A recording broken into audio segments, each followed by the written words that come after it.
So to check for your diastasis, you want to lay down on the ground. Your knees can be bent up or straight. You're going to take your fingers and you want to put them perpendicular to the muscle belly. So remember, the muscle bellies run up and down here.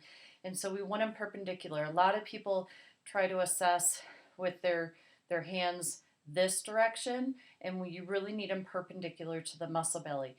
You're going to measure this in 3 different areas. You're going to measure it at the belly button, and then you're going to come up a couple of inches and measure it again up above the belly button, at the belly button, and then below the belly button, so more down toward your pubic bone here.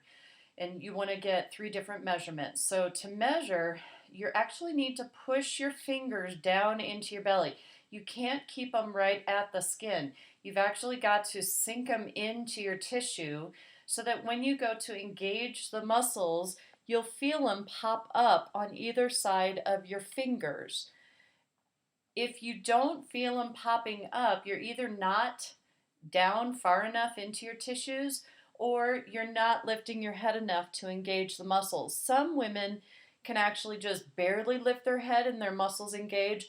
Others, they almost need to come up even more to feel the separation or feel the muscles pop up on either side. The thing is the more you come up, the more the muscles come together. So you really want to get a measurement of how far apart the muscles are when they first engage. So you want to press your fingers down into your belly and then lift on up. And you should feel the muscles popping up on either side. Mine is like a really tight 2 or 1.5 there. And so then you also want to check to see how deep it is. How deep does it go down there? If you can sink past the first knuckle, that's really deep. If you're into the first knuckle, that's kind of a medium depth. And then if you're right at the surface and you don't sink in at all, that's a real shallow, and that's what we want. So you can come up here and check again, and again lifting up. And how many fingers? Again, I've got a tight 1.5 there. And so you can see the muscles on either side, and you can see how I don't have to go in very far. Maybe you can't. But that's what you want to check to see how deep you go in with your fingers.